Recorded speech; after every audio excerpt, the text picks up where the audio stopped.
আসসালামু আলাইকুম। আমি আব্দুল ওয়াদুদ। সবাইকে স্বাগত জানাচ্ছি আমার অফিসিয়াল ইউটিউব চ্যানেলে। আজকের ভিডিওতে আমরা আর্টিকেল রাইটিং নিয়ে আলোচনা করব। যারা ইংরেজিতে দক্ষ তারা আর্টিকেল রাইটিংকে তাদের পেশা হিসেবে নিতে পারেন। আর্টিকেল রাইটিং অনেক সম্মানজনক একটি পেশা। অনেকেই আমাকে প্রশ্ন করেন যে আর্টিকেল রাইটিং নিয়ে কিছু টিপস দেওয়ার জন্য। যারা ফ্রিল্যান্সিং করছেন বা ফ্রিল্যান্সিং করতে চান তারা এই আর্টিকেল রাইটিংকে তাদের পেশা হিসেবে নিতে পারেন, অথবা যারা ব্লগিং করেন বা ব্লগার হিসেবে কাজ করেন তাদের ক্যারিয়ারের জন্য তারা আর্টিকেল রাইটিংকে পেশা হিসেবে নিতে পারবেন। মূলত ব্লগিং করতে হলে আপনাকে আর্টিকেল রাইটিং জানতে হবে। তো যারা ইংলিশে দক্ষ তারা কিছু আইডিয়া নিয়ে বা কিছু টিপসের মাধ্যমে আরেকটু ডেভেলপ করে নিজেকে এই আর্টিকেল রাইটিংকে তাদের পেশা হিসেবে নিয়ে তারা অনলাইন বা অফলাইন যে কোনো ওয়েতেই তারা বেশ ভালো আর্নিংয়ের সুযোগ তৈরি করতে পারবেন। আমরা আজকে আর্টিকেল রাইটিংয়ের কিছু খুঁটিনাটি বিষয় নিয়ে আলোচনা করব, যাতে আপনারা আর্টিকেল রাইটিংটাকে ক্যারিয়ারটাকে ডেভেলপ করার জন্য ভালো একটি অপরচুনিটি পেতে পারেন। প্রথমেই types of article writing. Article writing কয় ধরনের আছে সে বিষয়ে আমরা একটু জানার চেষ্টা করব। আর্টিকেল রাইটিং এক ধরনের হচ্ছে নিউ আর্টিকেল রাইটিং বা নতুন আর্টিকেল রাইটিং। এর মধ্যে হতে পারে যে আপনি একজন স্পেশালিস্ট কোনো একটি নিশের উপরে বা কোনো একটি বিষয়ের উপর আপনি বা টপিকের উপর আপনি স্পেশালিস্ট, তো আপনি সেই বিষয়ের উপর আর্টিকেল লিখতে পারেন। আরেকটি হচ্ছে আপনি হয়তো কোনো বিষয়ের উপর স্পেশালিস্ট নন, কিন্তু আপনি নলেজ গ্যাদার করে বা বিভিন্ন জায়গা থেকে নলেজ সংগ্রহ করে আপনি আর্টিকেল লিখতে পারেন। তো এভাবে আপনি মূলত একটি আপনি নতুন করে আর্টিকেল লিখতে পারবেন। যদি আপনি স্পেশালিস্ট হন কোনো বিষয়ে তাহলে পারবেন, অথবা আপনি নলেজ অর্জন করেও আপনি লিখতে পারেন। আরেকটা হচ্ছে রিরাইট আর্টিকেল। রিরাইট আর্টিকেল নিয়ে কিছু বিতর্ক আছে যে এটা কোন স্টাইলের হয়। তারপরও কেউ বলেন যে কয়েকটি আর্টিকেল থেকে কিছু বিষয় উল্লেখযোগ্য কিছু বিষয় বেছে নিয়ে তারপর সেটিকে এক জায়গায় করে এরপর সেইটিকে নিজের মতো করে সাজিয়ে গুছিয়ে লেখা। আরেকটি মতবাদ আছে, সেটা হচ্ছে অন্যজনের একটি আর্টিকেল লেখা আর্টিকেল সেটিকে নিজের মতো করে সাজিয়ে গুছিয়ে উল্টা করে দেওয়া, তাহলে সেটা হয় এক ধরনের আর্টিকেল। তো এই হচ্ছে মূলত আর্টিকেল রাইটিং। তো যারা আসলে আর্টিকেল রাইটিংকে ক্যারিয়ার হিসেবে নিতে চান তারা নিউ আর্টিকেল রাইটিং হিসাবে আপনারা কাজ করতে পারেন এবং এটাই বেটার। এবং এক্ষেত্রে যদি ভালো হয় যে আপনি নির্দিষ্ট একটি বিষয়ের উপর স্পেশালিস্ট হবেন, অথবা আপনি কয়েকটি বিষয় বেছে নিয়ে সেগুলোর উপর আপনি নলেজ অর্জন করে আপনি আর্টিকেল রাইটিং করতে পারবেন। এরপরে আর্টিকেল রাইটিং যদি আপনি ক্যারিয়ার হিসেবে নিতে চান তাহলে আপনার উচিত হবে হচ্ছে আপনার একটি গোল বা টার্গেট সেট করে নেওয়া। আপনার উচিত হবে যে নির্দিষ্ট কিছু নিশকে বেছে নিয়ে আপনি আপনার আর্টিকেল রাইটিং ক্যারিয়ারকে আপনি ডেভেলপ করবেন। আসলে নিশ কি, এক কথা যদি বলি তাহলে নিশ হচ্ছে কোনো টপিক। এই নিশ নিয়ে আমরা অন্য একটি ভিডিওতে বিস্তারিত আলোচনা করব, আপনারা সেটি দেখে নেবেন যে হোয়াট ইজ নিশ, সেই টিউটোরিয়ালটি। তো আমরা শর্টকাটে যেটা বললাম যে নিশ হচ্ছে একটি টপিক। হতে পারে যে একটি নিশ যে হেলথ কিংবা ওয়েট লস কিংবা স্মার্টফোন কিংবা স্মার্ট ওয়াচ, এই টাইপের একটি বিষয়, এগুলো হচ্ছে একটা নিশ। আবার টেকনোলজি এটাও একটি নিশ, তবে এটি অনেক বড় আকারের নিশ। সুতরাং নির্দিষ্ট কিছু নিশ বেছে নিয়ে আপনি যদি কাজ করেন তাহলে আপনার আর্টিকেল রাইটিং ক্যারিয়ারটা খুব ভালোভাবে সামনে এগোতে পারবে। তো আপনাদের জন্য পরামর্শ হচ্ছে যে আপনারা যদি টেকনিক্যাল বা প্রোডাক্ট বেস আপনারা নিশ পছন্দ করেন তাহলে কিন্তু আপনারা সহজেই আর্টিকেল লিখতে পারবেন। আর এই যে ফাইন্যান্সিয়াল টাইপের যে নিশগুলো আছে, যেমন ধরুন ফরেক্স বা আদার্স যে কোনো ধরনের ফাইন্যান্সিয়াল বিষয় নিয়ে লেখালেখি করা, এগুলো একটু ডিফিকাল্ট হয়। তো যারা নতুন তাদের জন্য পরামর্শ হচ্ছে আপনারা প্রোডাক্ট বেস এবং টেকনিক্যাল এই বিষয়গুলো নিয়ে যদি আপনারা লেখেন তাহলে আপনারা একটু কষ্ট করলেই ভালো জ্ঞান অর্জন করে সেখান থেকে আপনারা কন্টিনিউ লিখতে পারবেন। আর্টিকেল রাইটিং এর স্টেপগুলো সম্পর্কে আমরা এখন জানব। প্রথম স্টেপ হচ্ছে আপনাকে কিওয়ার্ড সিলেকশন করা। একটা আর্টিকেল আপনি যে বিষয় নিয়ে লিখবেন সেই বিষয়ের যে কিওয়ার্ড, সেই কিওয়ার্ড সিলেক্ট করবেন। এরপর আপনাকে সেই যে আপনি কিওয়ার্ডটা পেয়েছেন সেই কিওয়ার্ডের উপরে আপনাকে কিছু নলেজ গ্যাদার করতে হবে, আপনাকে জ্ঞান অর্জন করতে হবে কিছু। এবং আপনি যদি এই নিশ রাইটার না হন বা আপনি যদি স্পেশালিস্ট কোনো নিশ রাইটার না হন, সেক্ষেত্রে অবশ্যই আপনাকে এই যে কিওয়ার্ডটির উপরে আপনাকে নলেজ গ্যাদার করতে হবে। আমরা স্টেপগুলো সম্পর্কে আরও জানবো নেক্সটে।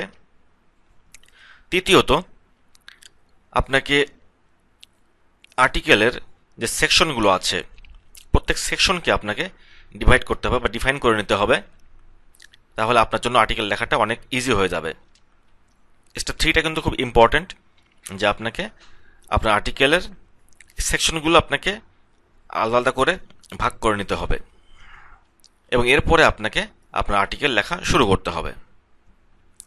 আসুন তো প্রথমে স্টেপ 1 আমরা দেখি যে কিওয়ার্ড সিলেকশন। এই কিওয়ার্ডটা কি সেটা আমরা একটুখানি জানার চেষ্টা করি। যে কিওয়ার্ড, এখানে দুইটি শব্দ মিলে একটি শব্দ গঠিত হয়েছে। কি হচ্ছে চাবি এবং ওয়ার্ড হচ্ছে শব্দ। তাহলে কিওয়ার্ড হচ্ছে যে মূল শব্দ। তো একটি আর্টিকেলের যে মূল শব্দ এটা হচ্ছে কিওয়ার্ড। তো কিওয়ার্ড হতে পারে একটি শব্দ দিয়ে অথবা হতে পারে যে কয়েকটি শব্দ দিয়ে একটি সেন্টেন্স আকারে এটা হতে পারে। যেমন ধরুন স্মার্টফোন, এটি একটি কিওয়ার্ড। আবার দি বেস্ট স্মার্টফোন 2016 এটা হতে পারে একটি কিওয়ার্ড। তো কিওয়ার্ড একটি শব্দ হতে পারে, আবার একাধিক শব্দের সমন্বয়ে একটি সেন্টেন্সও হতে পারে। তো একটি আর্টিকেলে আপনাকে একটি ফোকাস কিওয়ার্ড সেট করতে হবে, যে বেস কিওয়ার্ড যেটা বলা হয়। এই ফোকাস কিওয়ার্ড অবশ্যই থাকতে হবে একটি আর্টিকেলে, এবং আপনি সেই আর্টিকেলের জন্য অ্যাডিশনাল কিছু কিওয়ার্ড আপনি সিলেক্ট করতে পারেন বা চুজ করে নিতে পারেন মূল কিওয়ার্ডের সাথে সামঞ্জস্য রেখে। সেখানে আপনি হতে পারে যে 1টি 2টি 10টি 15টি হতে পারে, তবে চেষ্টা করবেন যে খুব বেশি যেন আপনার কিওয়ার্ড সেখানে যুক্ত না করা হয়, তাহলে কিওয়ার্ড স্টাফিং টাইপের একটি বিষয় এখানে দাঁড়াবে এসে। তো এই যে কিওয়ার্ড সিলেকশন, এর জন্য আপনি যদি কিওয়ার্ড রিসার্চটা জানেন তাহলে আপনার জন্য কিন্তু কিওয়ার্ড সিলেকশনটা অনেক ইজি হয়ে যাবে, এবং এটা আসলে জানা উচিত একজন আর্টিকেল রাইটারের। যদি এই কিওয়ার্ড রিসার্চ জানা থাকে তাহলে তার জন্য এটা অনেক প্লাস পয়েন্ট। স্টেপ 2, আপনি যে কিওয়ার্ড বা আপনি যে টপিকটা পেয়েছেন বা আপনাকে যে টপিকটা দেওয়া হলো লিখতে, ধরুন আপনাকে একজন ক্লায়েন্ট আপনাকে দিল একটি কিওয়ার্ড, যে এই কিওয়ার্ডের উপর আমাকে একটি আর্টিকেল লিখে দিতে হবে। তখন আপনাকে আপনি যদি তখন সেই নিশের উপর আপনি যদি স্পেশালিস্ট না হন, তাহলে অবশ্যই আপনাকে কি করতে হবে, আপনাকে গুগলে বা আদার্স যে কোনো সোর্সে আপনাকে সার্চ করতে হবে, করে সেই কিওয়ার্ড সম্পর্কে বা কিওয়ার্ড বা আর্টিকেল সম্পর্কে আপনাকে ভালো একটি নলেজ গ্যাদার করতে হবে, এবং নলেজ গ্যাদার করার ফলে আপনি মূলত সেই কিওয়ার্ডটাকে বেস করে আপনি আর্টিকেল লিখবেন। আসুন এখন স্টেপ 3তে। স্টেপ 3টা হচ্ছে define the section of your article. আর্টিকেলের যে কয়টা সেকশন আছে সেইগুলো আপনাকে ডিফাইন করতে হবে। কি কি সেকশন আছে আর্টিকেলে? Number 1 title, number 2 introduction, number 3 হচ্ছে ডিসক্রিপশন। এই ডিসক্রিপশনের মধ্যে আরও কয়েকটি অংশ আছে, যেমন সাবহেডিং, সাবহেডিং 2, এটা অবশ্যই থাকতে হবে একটি আর্টিকেলে। সাবহেডিং 3 থাকতে পারে, সাবহেডিং 4ও থাকতে পারে। এবং এরপরে আপনি যদি প্রোডাক্ট বেস কোনো আর্টিকেল লেখেন তাহলে সেক্ষেত্রে প্রোস অ্যান্ড কনস আপনি দিতে পারেন। প্রোস অ্যান্ড কনস হচ্ছে সুবিধা অসুবিধা, এবং এরপরে আপনাকে সেই প্রোডাক্ট বেস হলে বা যে কোনো আর্টিকেলে আপনি যা লেখেন না কেন আপনাকে ফিচার লিখতে হবে, ফিচার সম্পর্কে লিখে। এবং এরপরে আপনাকে অবশ্যই আর্টিকেলের মধ্যে 1টি 2টি বা 3টি আপনি ইমেজ দিতে পারেন, ছবি। তবে একটি আর্টিকেলে আসলে বেশি ইমেজ দেওয়াটা ঠিক নয়, এটা তাহলে আপনার গুগলের কিছু রুলস ভায়োলেট করা হবে। তো বেশি ইমেজ না দিয়ে ইমেজ 2-3টি রাখলেই এনাফ। এবং সর্বশেষ আপনাকে আর্টিকেলের কনক্লুশনটা আপনাকে লিখতে হবে। তো এই যে সেকশনগুলো আপনাকে ভাগ ভাগ করে নিতে হবে, তাহলে আপনি একটা আর্টিকেল লিখতে আপনার জন্য অনেক ইজি হবে। আর আমি যেহেতু আগেই বলেছি যে প্রোডাক্ট বেস যে আর্টিকেলগুলো লেখা সেগুলো অনেকটা ইজি, এবং প্রোডাক্ট বেস আর্টিকেল লিখলে গুগল থেকে বা যে কোনো সোর্স থেকে একটু একটু যদি আপনি কয়েকটা আর্টিকেল আপনি চোখ বোলান, আর আপনি যদি ইংলিশে দক্ষ হন, তাহলে অবশ্যই সেই আর্টিকেল সম্পর্কে আপনার একটা ভালো ধারণা আসবে এবং আপনার জন্য তখন আর্টিকেল লিখতে অনেক ইজি হয়ে যাবে। এটা আপনারা খেয়াল রাখবেন। এরপর হচ্ছে স্টেপ 4 আপনাকে আর্টিকেল লেখা শুরু করতে হবে। তো যদি আপনার আগের 3টে স্টেপ 1, স্টেপ 2, স্টেপ 3 যদি শেষ হয়ে যায় আপনার, এরপর আপনি এই আর্টিকেল লেখা শুরু করবেন। এবং আর্টিকেল লেখা শুরু করতে হলে আমার পরামর্শ হচ্ছে আপনি ডিসক্রিপশন সেকশন থেকে আপনি লেখা শুরু করবেন। এর কারণটা হচ্ছে যে আপনি যখন ডিসক্রিপশন লেখা শেষ করবেন এবং ডিসক্রিপশনের বাকি অংশ লেখা শেষ করবেন, এরপর প্রোস অ্যান্ড কনস, তারপর ফিচার এবং কনক্লুশন যখন লেখা শেষ করবেন, তখন আপনি এই সবগুলোর উপর বেস করে আপনার ইন্ট্রোডাকশন সেকশনটা আপনি লিখতে পারবেন এবং সেটা অনেক ইজি হয়ে যাবে। এটি হচ্ছে আমার টেকনিক, আমি এভাবেই সাধারণত করি এবং অনেককেই দেখেছি তারাও এই টেকনিকটা ফলো করে, যে পুরো আর্টিকেলটা লেখার পরে যে ইন্ট্রোডাকশন, তারপর তারা সবগুলো মিলিয়ে ইন্ট্রোডাকশনটা তারা লিখে ফেলেন। তো এটি করলে অনেক ইজি হয়ে যায় আর্টিকেল লেখা। তো আর্টিকেল লেখার ক্ষেত্রে একটি বিষয় আপনাদেরকে সবসময় স্মরণ করবেন, যদি পারা যায় তাহলে আপনারা পেইড কোনো সার্ভিস বা সফটওয়্যার আপনারা ইউজ করতে পারেন, যেমন গ্রামারলি, তারপর জিঞ্জার সফটওয়্যার। এই সফটওয়্যারগুলো আপনাকে গ্রামাটিক্যালি অনেক অনেক আপনাকে হেল্প করবে। যদি আপনার গ্রামারে কোনো ল্যাকিংস থাকে, তাহলে আপনি এই সফটওয়্যারগুলো ব্যবহার করে আপনি আপনার ল্যাকিংসটা আপনি পূরণ করতে পারবেন। তাছাড়া এই সফটওয়্যারগুলো ব্যবহার করলে আসলে আপনার লেখার মতো যদি কোনো ভুল থেকে থাকে, সেগুলোও কিন্তু অনেক ইজিলি আপনি কারেকশন করতে পারবেন। তো যারা প্রফেশনালি আর্টিকেল লিখতে চান বা আর্টিকেল রাইটিংয়ের উপর ক্যারিয়ার করতে চান, তারা এই ধরনের একটি সফটওয়্যার পেড ভার্সন, যেটা টাকা দিয়ে যেটা কিনতে হয়, সেটি কিনলে এবং সেটি ইউজ করলে আপনাদের লেখার মান অনেক ভালো করতে পারবেন। আরেকটি বিষয় হচ্ছে যে আর্টিকেল রাইটিংয়ের ক্ষেত্রে যদি আপনি এই ওয়ান পেজ এসইও করার যে টেকনিক, এসইও অর্থাৎ সার্চ ইঞ্জিন অপটিমাইজেশন, এই টেকনিক যদি আপনি জানেন যে ওয়ান পেজ এসইওটা কীভাবে করে, এটি জানলে আপনার আর্টিকেল লেখার মান অনেক ভালো হয়ে যাবে। কারণ প্রত্যেক আর্টিকেলে অবশ্যই এসইওটা গুরুত্বপূর্ণ থাকে, এবং যারা ব্লগার, যারা আর্টিকেল পাবলিশ করেন, কিংবা যে কোনো ম্যাগাজিনের জন্য আপনি আর্টিকেল লিখছেন, কিংবা যে কোনো ওয়েবসাইটের জন্য আপনি আর্টিকেল লিখছেন, সেক্ষেত্রে কিন্তু আর্টিকেলের যে মালিক, যিনি আর্টিকেল নেন, তারা কিন্তু এই এসইও টার্মসটা অবশ্যই ফলো করেন। তো অবশ্যই এই জন্য যে এসইওর যে টেকনিকটা, ওয়ান পেজ এসইওর, এটা যদি আপনি জানেন, তাহলে আপনার জন্য কিন্তু আর্টিকেল লেখাটা অনেক ইজি হয়ে যাবে। এখন আসুন, এই যে ওয়ান পেজ এসইওর যে কথাটি বললাম আমি, এই সম্পর্কে আসলে এই যে সাজেশন দিব কিছু, যে আর্টিকেল কোয়ালিটি এবং রিডেবিলিটি। এখন যেগুলো বলবো সেগুলো পুরোটা হচ্ছে আপনার ওয়ান পেজ এসইওর উপরে ডিপেন্ড করবে। এগুলো জানা দরকার, না জানলে কিন্তু আপনার আর্টিকেল কোয়ালিটি ভালো হবে না। তো কোয়ালিটি টেস্টের মধ্যে আপনার প্রথমত হচ্ছে আর্টিকেল যে আপনি লিখবেন এটি কত ওয়ার্ডের হতে হবে। সাধারণত আমরা দেখি যে 500 ওয়ার্ড বা 600 ওয়ার্ডের প্রয়োজন হয় কমপক্ষে। তবে যদি আপনি 1000 বা 2000 বা আরও বেশি ওয়ার্ডের আর্টিকেল লেখেন, তাহলে সেই বড় বড় আর্টিকেলগুলো কিন্তু গুগল র্যাঙ্কিংয়ে প্রথম দিকে আসতে অনেক ইজি হয়ে যায়। তো আপনাদেরকে বলবো যে আপনারা আর্টিকেল লেখার কাজ করতে চাইলে চেষ্টা করবেন যে বেশি ওয়ার্ডের আর্টিকেল লিখতে। যারা ব্লগার তারাও কিন্তু চেষ্টা করেন সবসময় যে বেশি বেশি ওয়ার্ডের আর্টিকেল লেখার জন্য। এরপর হচ্ছে আপনি যে টাইটেল তৈরি করবেন আপনার আর্টিকেলের, এই টাইটেল তৈরি করার সময় খেয়াল রাখবেন যে এটি যেন 65 ক্যারেক্টারের মধ্যে থাকে, এবং সেটা অবশ্যই আপনার যে কিওয়ার্ডটি আছে এই কিওয়ার্ডটি সহ। যদি আপনার আর্টিকেলের টাইটেলটি 65 ক্যারেক্টার বেশি হয় তাহলে এটি এসইওর জন্য কিন্তু ব্যাড, এসির জন্য খারাপ। সুতরাং এসইও যদি আপনার এসইও বেস করে আপনাকে যদি করতে হয় তাহলে এটা খেয়াল রাখতে হবে যে টাইটেল যেন 65 ক্যারেক্টারের মধ্যে থাকে। এরপর আরেকটি বিষয় যে আপনাকে একটি ফোকাস কিওয়ার্ড আপনাকে তো সিলেক্ট করতেই হবে, এবং প্রথম যে প্যারাগ্রাফটা আপনি লিখবেন, ধরুন ইন্ট্রোডাকশন আপনি লিখছেন, ইন্ট্রোডাকশনের মধ্যে আপনি 2টা প্যারাগ্রাফ থাকলো, তো অবশ্যই আপনাকে প্রথম প্যারাগ্রাফে লিখতেই হবে, এবং চাইলে আপনি 2টি প্যারার মধ্যে আপনি লিখতে পারেন।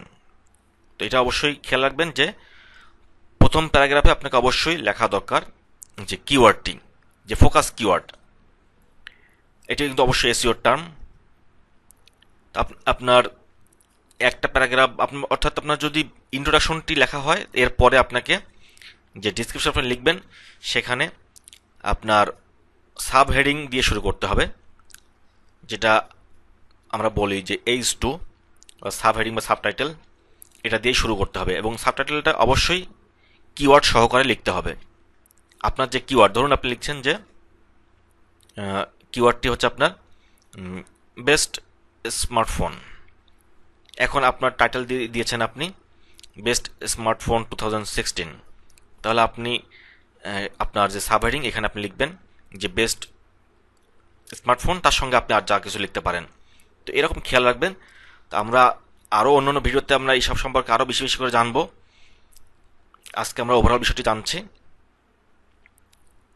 এরপর যে আপনার যে আর্টিকেলটি লিখবেন আপনি, এর কোয়ালিটি অফ কপি স্কোর এটি অবশ্যই 70 হতে হবে।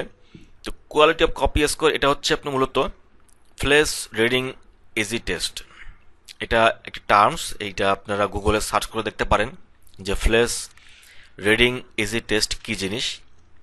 এটা হচ্ছে মূলত আপনার যে লেখা আর্টিকেলটি কতটুকু সহজে মানুষ এটা পড়তে পারছে। এটা বিভিন্ন বয়সের মানুষ কিন্তু বিভিন্ন রকমভাবে আর্টিকেলটাকে গ্রহণ করে। যেমন ধরুন যারা কম বয়সী তারা কিন্তু কঠিন শব্দগুলো পড়তে পারবে না, যারা মাঝবয়সী তারা কিন্তু একটু কঠিন শব্দ হলে পড়তে পারবে, আর যারা অনেক এক্সপার্ট, যারা ইংলিশে ধরুন অনেক এক্সপার্ট, তারা কিন্তু অনেক কঠিন শব্দগুলো তারা অনেক ইজি তারা পড়তে পারেন। তো সেক্ষেত্রে আপনার আর্টিকেলটি যেন সব বয়সে মানুষ পড়তে পারে, সেজন্য আপনাকে আপনার শব্দগুলো একটু ইজি হওয়া উচিত, যেন কারো এটি বুঝতে সমস্যা না হয়। এই জন্য এটি বলা হয় যে কপি স্কোর, এই কপি স্কোর কোয়ালিটিটা অবশ্যই 70 এর উপরে হওয়া উচিত। এটা অবশ্যই একটা এসইওর টার্মস। এরপরে আপনার কিওয়ার্ড ডেন্সিটি, আপনার যে ফোকাস কিওয়ার্ডটি আপনি ব্যবহার করছেন, এই ফোকাস কিওয়ার্ডটি যেন আপনার খুব বেশি যেন আপনার আর্টিকেলের মধ্যে না থাকে, এর একটা পার্সেন্টেজ আছে, যেমন 2.5% আপনি রাখতে পারেন, কিন্তু আমার সাজেশন অনুযায়ী আমি বলবো যে 2.3 এর উপরে যেন না যায়। আপনার যদি অনেকগুলো দিয়ে ফেলেন, আপনি যদি 3 দিয়ে ফেলেন, 3% আপনার আর্টিকেলের মধ্যে, তাহলে কিন্তু এটা গুগল হয়তো বলতে পারে যে এখানে কিওয়ার্ড স্টাফিং করা হয়েছে, অর্থাৎ অপ্রয়োজনীয়ভাবে আপনি একটি কিওয়ার্ড দিয়ে ভরে রেখেছেন এই আর্টিকেলটি। তো এক্ষেত্রে এসইও টার্মস অনুযায়ী আপনাকে 2.3%-এর মধ্যেই রাখতে হবে এই কিওয়ার্ড ডেন্সিটি, অর্থাৎ কিওয়ার্ডের ঘনত্বটা। আর্টিকেল রাইটিংয়ের ক্ষেত্রে একটি গুরুত্বপূর্ণ বিষয় হচ্ছে যে আপনার আর্টিকেল কতটুকু ইউনিক। যারা ক্লায়েন্ট আর্টিকেল নেন, যারা আর্টিকেল লেখান, তারা বলেন যে কমপক্ষে 90% এবং 100% হলে সবচেয়ে ভালো। তো ব্লগিংয়ের ক্ষেত্রেও কিন্তু একই রকম, যে গুগলের যে টার্মস যে বলা হয় যে 100% ইউনিক করার জন্য। তো 100% কখনো কখনো নাও হতে পারে, কিন্তু কমপক্ষে আপনার 90% হতে হবে ইউনিক।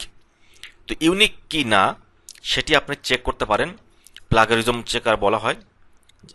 আপনি গুগল থেকে চেক করে নেবেন, যে প্লাগারিজম চেকার, এই ওয়েবসাইটগুলো দিয়ে আপনি আপনার আর্টিকেলটি কতটুকু ইউনিক সেটা আপনি চেক করতে পারেন। তো আমরা মোটামুটি অ্যাভারেজে 95% হলে সেটাকে ধরা যায় যে এটা খুব ভালো আর্টিকেল। মোটামুটি 100% হলে আরও ভালো। এবার আসুন রিডিবিলিটি টেস্ট।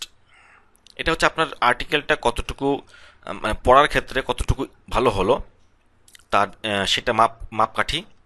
তো গুগলের একটি টার্মস আছে, সেটা হচ্ছে যে আপনার সাব হেডিং থাকতে হবে একটা। আপনার আর্টিকেল যদি 300 ওয়ার্ডের হয় তাহলে কমপক্ষে একটি থাকতে হবে। যদি আপনার আর্টিকেল 300 ওয়ার্ডের বেশি হয় তাহলে অবশ্যই আপনাকে 2টি সাব হেডিং রাখা দরকার। সাব হেডিংটা আমরা আগেই বলেছি যে H2, H3 এরকম। তো যত আপনার আর্টিকেল লম্বা হোক না কেন, আপনি 3টি বা 3টি সাব হেডিং রাখলেই আপনি এনাফ।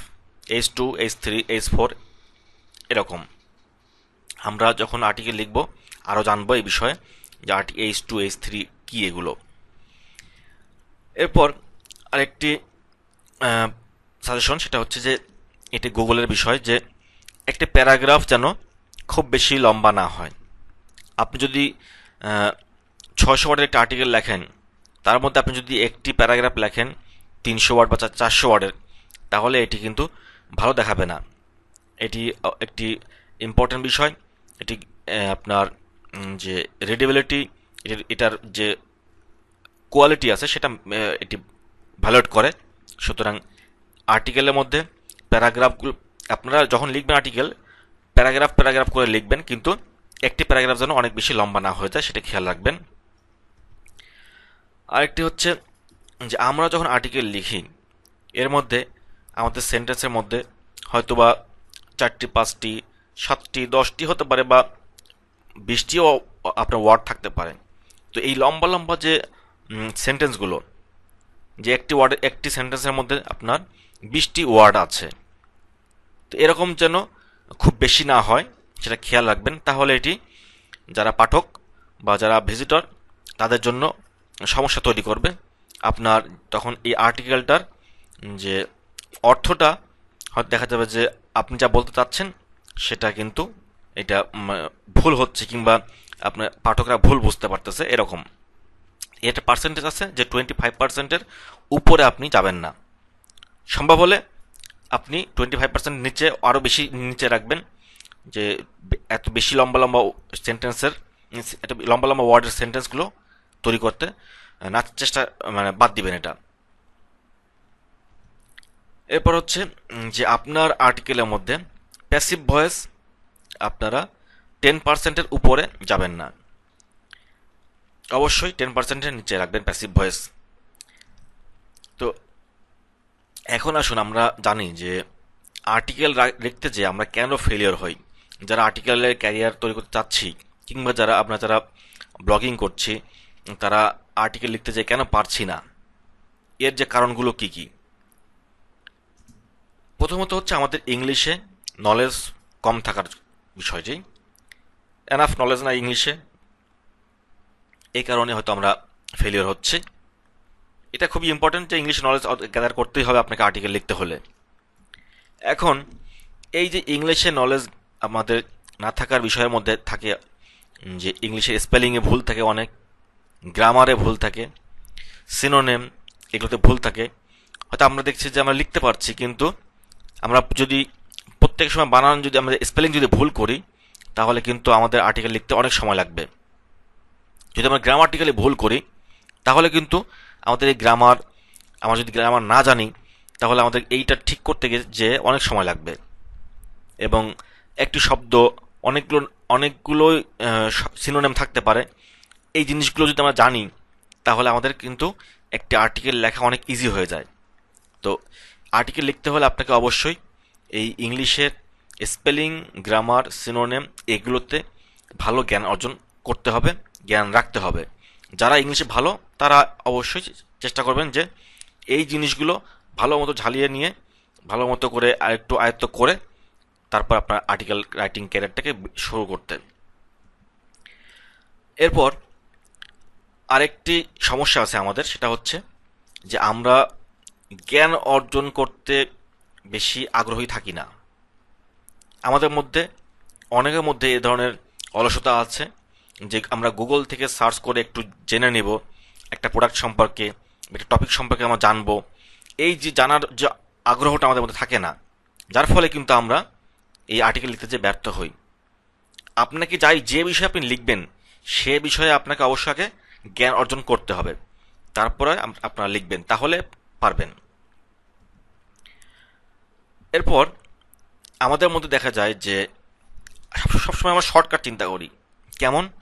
অনেকে আছেন যে চিন্তা করি যে ওই অন্য মানুষের লেখা একটা আর্টিকেল আমরা নেব, তারপর সেখান থেকে কিছু শব্দ চেঞ্জ করব, বা আমরা ওই আর্টিকেল স্পেলিং যে সফটওয়্যারগুলো আছে সেগুলো ব্যবহার করে আমরা করে ফেলবো।